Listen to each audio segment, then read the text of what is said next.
Isang magandang Sabado po ng umaga sa ating lahat. At ako po ay nagpapasalamat sa ating Panginoon at nagising po tayo muli sa isang umagang puno ng pag-asa. At dalangin ko na sa umagang ito tayong lahat ay nasa malusog na pangangatawan at pag-iisip. Welcome po sa 11:43 DZMR para po sa ating programang Usapang Pangkalusugan. Ako po si Dr. Jennifer Gatiwan C., your program host, at samahan niyo po ako sa loob ng kalahating oras at pag-usapan natin ang isang napapanahong usapin. So tuwing buwan po ng November or Nobyembre ay we celebrate or atin pong inaalala ang National Skin Detection and Prevention Week. Ayan, so tuwing second week po ito ng November. But technically, November is also National Healthy Skin Month. Ayan. Dahil pinopromote po natin ang proper skincare and self-awareness. So, para po kung meron pong mga sakit sa balat na kailangan natin ipakonsulta, ay maaga po natin maipa-check. Ayan. So, itong buwan na to, yun po ang ating, o itong araw na to, yun po ang ating bibigyan ng pansin ang kalusugan ng ating balat. Dahil ang ating balat po, ito po yung pinakamalaking organ sa ating katawan. At madami po siyang roles and purposes. Marami siyang ginagawa, no? Ang pinakaimportanteng trabaho po ng ating balat is for protection from external danger. So siya po yung nagko-cover sa laman loob natin, no? Ano ba yung mga dangers na pwedeng pumasok sa ating katawan? Ito po yung mga bacterial infection, certain chemicals that are harmful to our body, foreign objects, mga madudumi, even yung init at lamig, no? At nire-regulate po ng ating balat. And of course, yung harmful ultraviolet rays coming from the sun. At yung nga pong ating balat ay meron po itong tinatawag na mga nerve endings na nakakonect po sa ating utak na kung saan mabilis agad niyang naipapadala sa ating utak yung mga information na kailangan nating malaman to protect us from harm tulad ng mainit, no? Kung mapasok ka, alam agad. And even yung sobrang lamig or mga sharp objects para maiwasan nating masaktan, ika nga. So mabilis na nakakarating po yung information, no? Faster than a lightning, ika nga. So these are life-saving roles of our skin. And that's not all. Nasabi nga natin kanina, no? Temperature regulation, kasama doon na doon ang fluids sa ating katawan. So kung nadidehydrate, di ba makikita natin, medyo nangungulubot ang balat. Kung overhydrated naman, medyo nagmamanas. So ganun po kadami ang role ng ating balat kung saan kaya kailangan po nating pangalagaan ang ating balat. But more than anything, no? Alam din naman natin, a good healthy skin also adds to our self-esteem o yung ating confidence sa ating pakikihalubilo sa mga tao. Kaya kailangan din po talaga nating pangalagaan ang ating balat. Yun po ang ating pag-uusapan sa araw na to, no? How to take care of our skin. Okay? So no matter what your skin type, a daily skincare routine can help us maintain an overall healthy skin. Tulad ng maiwasan po natin ang tigyawat or acne o yung mga tinatawag nating melasma, yung mga dark spots sa ating balat. So yun po ang ating bibigyan pansin, no? A guide in taking care of our skin. At ang ating source po ay of course coming from a medically reviewed dermatological article written by Dr. Joanne Paul. Isa po siyang dermatologist practicing in the United States at ito pong kanyang article is nasa online po, yung tinatawag nating Healthline. So sabi niya, you may suspect that you have dry, pwede ka rin magkaroon ng oily or sensitive skin. Pero paano daw po muna natin malalaman kung anong klaseng skin type meron tayo? So, mabilis lang, kumisan, very practical, kung paano natin nalalaman ang ating skin type. So, nasabi natin kanina, no? There are some types of skin. Pwedeng oily, Pwedeng dry, pwedeng normal, pwedeng combination, at yung pinakamalala ay very sensitive skin. So, you can do this simple test sa bahay, okay? Na pwede nating ma-identify anong klaseng skin type ba meron tayo. The first test, yung tinatawag nating watch and wait method. Ano tong watch and wait method? So, ito ay of course, huhugasan mo muna yung mukha mo with a gentle cleanser.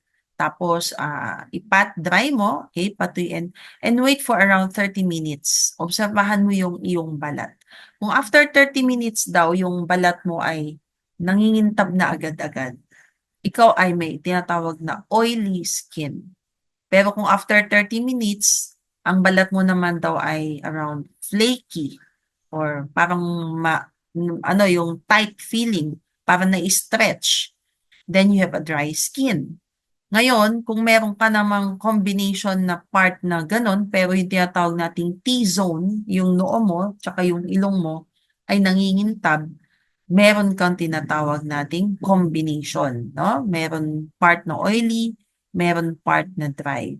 Ayan. So, yun yung mga most common, no? Pero kung wala naman, wala kang napapansin na nangingintab at parang feeling mo okay lang yung plumpness ng balat mo, pinagpala ka dahil normal skin type ka, which is, I think, very rare I think pinaka-common yung oily skin.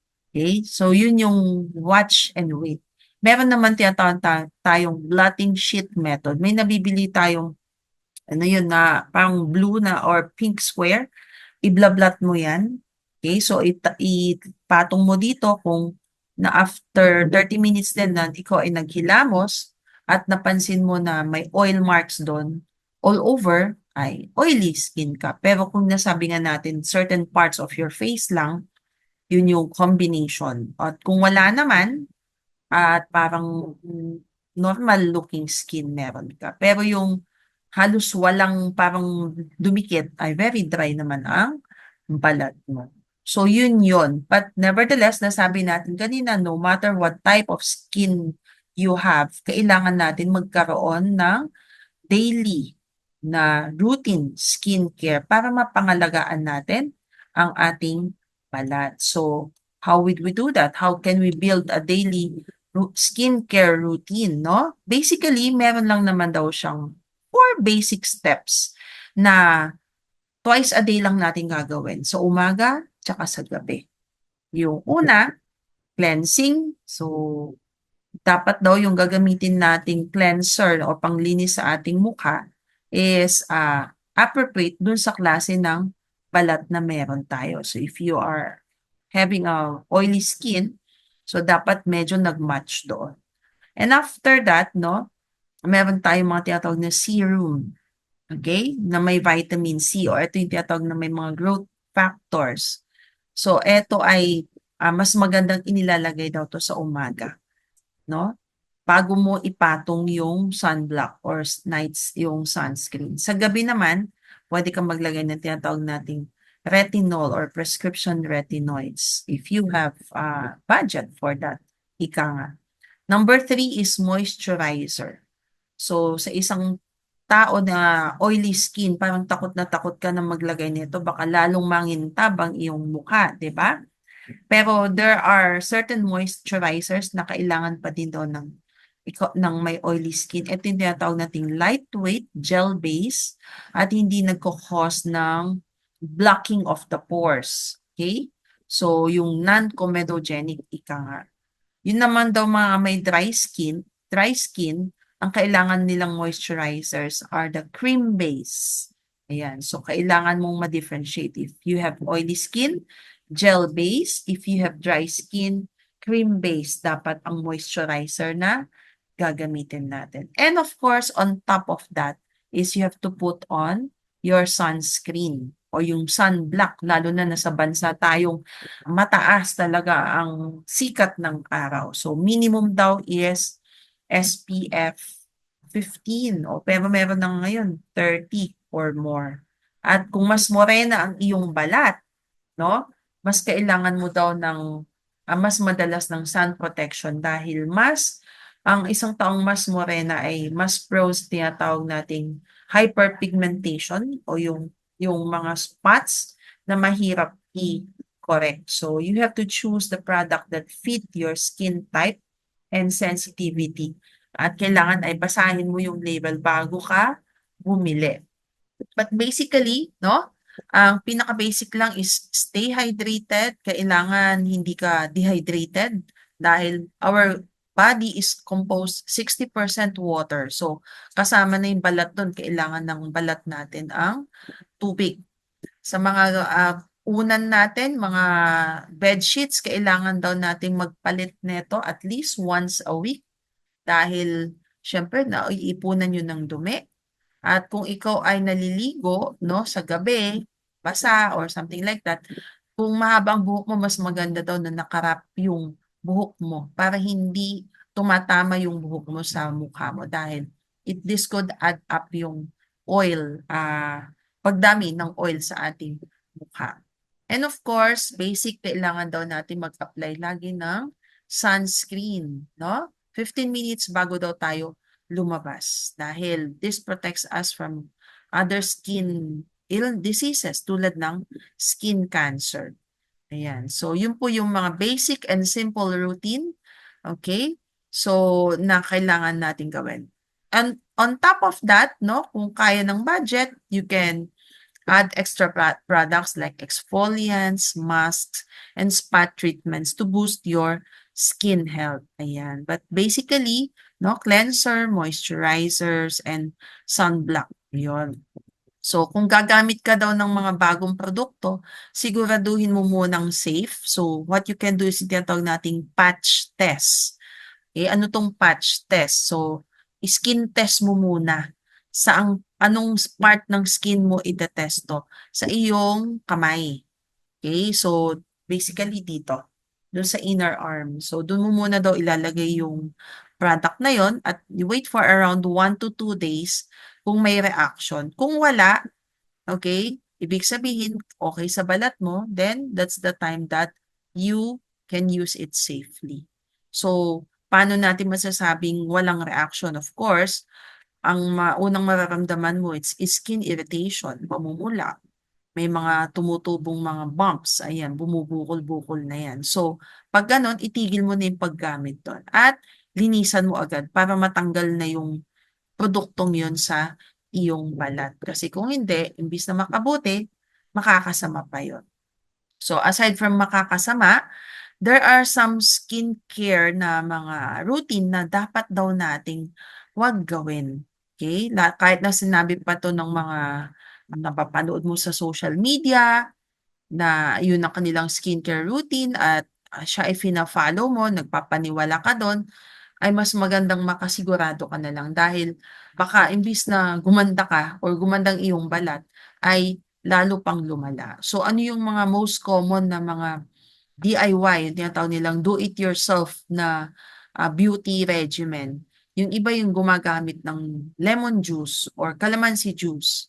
Yon. Dahil ito ay may tinatawag nating citric acid. Pag yan ay dumikit sa iyong balat, no? Tapos ikaw ay nabilad sa araw, it can cause drying and irritation of skin at lalo pang magkakaroon ng dark spots. So, hindi maganda. Yung iba naman, may nilalagay sa balat, yung tinatawag nating baking soda. Yun. So, sa kusina yan, madalas makita. So, pag nilagyan mo daw yan, according to our trusted source, this could cause stress in your skin dahil i-absorb niya yung water content sa iyong balat. So, imbis na gumanda, it can dry your skin, lalo na kung dry skin ka na. Okay? Another gamit sa kusina, yung bawang. Parang ikukuskus mo yan sa mukha mo. Nako, ay madalas ito do sa mga nakagat ng aso, kinuskus ng bawang. It can cause skin inflammation or blister. Parang nasusunog yung balat. Kaya wag na. Okay? Another common kitchen is yung asukal daw. Gagamitin nila as exfoliant. Ay, this is very harsh to our skin, lalo na sa mukha. Wag daw. Okay? Sa banyo naman, yung toothpaste, no? Kasi nga malamig. It can kill germs and absorbs oil daw. Pero, it can further dry out your skin or irritate your skin. Ayan. And some vitamin na parang ipiprick tapos ilalagay yung topical or skin application of vitamin E. It can further irritate your skin, no? And mag-cause pa yan ng pamemeklat. So, iniinom po yun kaysa ipapahid. So, some of these ingredients may be natural but hindi sila formulated para sa ating balat. So, better not to try it at home. Mas magandang magpakonsulta na lang sa iyong doktor. So, pero syempre kung minsan, di ba, wala naman tayong pampaderma. Okay, so, at medyo may pimple-pimple tayo. How can we treat our basic skin problem sa bahay? So, another don't is wag daw puputukin, lalo na yung mga acne or blackhead, wag daw tinutusok dahil lalo pang lalala yung problema mo. Pero may mga over-the-counter na ngayon na pwede nating bilhin when it comes to acne treatment. Okay? So, ano yung mga for mild pimple, no? These are some non-prescription products. Ibig sabihin, over-the-counter, pwede mo nang bilhin at pwede mong ilagay for first aid. Yung tinatawag nating salicylic acid, benzoyl peroxide, AHA or alpha hydroxy acid, adapalene, and tea tree oil. Ayan. So, basically, meron yan sa drugstore. Pwede mong ilagay yan sa mga breakouts mo. And don't forget yung nasabi natin, no? Yung mga basic na exfoliation, cleansing, moisturizing, and sunblock. Ayan. So, lalo na yung sunblock. Very important ito. Okay? For immediate inflamed and individual pimples, may mga bago ngayon yung tinatawag nating acne patch or sticker. Ayan. So, mabilis niyang patuyuin yan. You can put it overnight. Okay? So, habang natutulog ka, pinatutuyo na niya ang iyong balat. So, those are the basics. Pero pag hindi na talaga umubra yung mga yon, ay magpa-check up na tayo. The safest method pa rin is to see your dermatologist o tinatawag nating esthetician na may training for this kind of skin problem. Ayan, dahil sila na ang gagawa nito for you and they can recommend mga certain mga medications para mabawasan itong mga problema natin sa balat. Okay? So, yun yung mga bagay na nakakatulong para sa kalusugan ng ating balat. So, huwag nating i-self-medicate ang ating sarili. And those skin doctors or mga esthetician, they're the best trained people para mas ma-address ang ating problema sa balat. Okay? So as we end, okay, alam natin nagkalat ngayon yung mga tinatawag nating beauty products. So nagkakaroon tayo ng thin line between ang skincare ba ay virtue, ibig sabihin makabuluhan ba, or vanity, or walang kabuluhan. So nakita natin, no, skincare industry talagang it's been booming and I see people na even a relative or patients of mine, gusto daw nila paglaki nila, ang negosyo nila skincare product. Ayan, so dahil talagang andun ang demand, no? So women and men, hindi lang pambabae, kahit lalaki na ngayon, of all ages are being marketed itong mga tinatawag nating miracle beauty product at gumagamit pa ng mga sikat na mga social media influencers na para ma-promote etong mga lotions and creams. So, eto yung talagang bumubugbog sa atin as day in, day out. But as Christians, no, how are we supposed to deal with skincare? No, sabi natin, we are, ang mga Kristiyano daw, we are called to be in the world but not of the world. Ibig sabihin, nandito tayo, pero hindi tayo, kumbaga, dito forever. So, this requires us to carefully assess, no? Kailangan i-assess natin ng maayos kung anong kultura ba ang dapat nating i-adapt, ang kultura ng pagiging makamundo o kultura ng pagiging taga-sunod ng ating Panginoon. So, sabi sa Bible, no, in 1 Peter chapter 3 verse 3 to 4, no?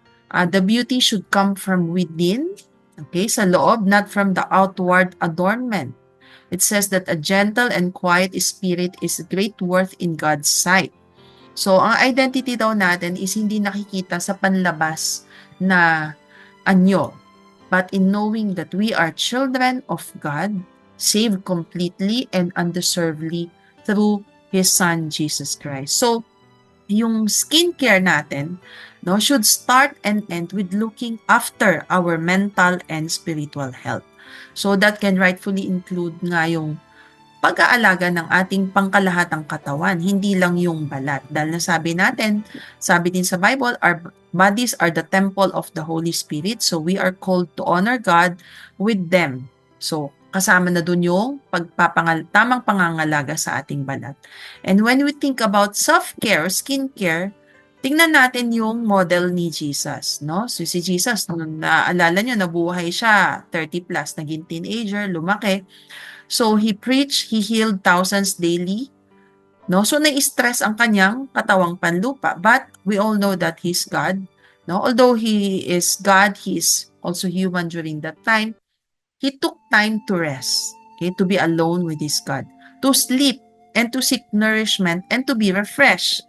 So yun ang kanyang skincare routine. Matulog, kumain siguro ng tama, no? Be refreshed. Ayan. So that's how Jesus lived, and that's how we should follow. So, but then again, no, we are also given this time na meron tayong self-will, o yung we are given this choice, okay? So, we should consider yung mga choices na ginagawa natin. So, if you have money naman, enough money to buy certain skincare products na sa tingin mo, makakatulong yun sa iyong mental health, then so do it.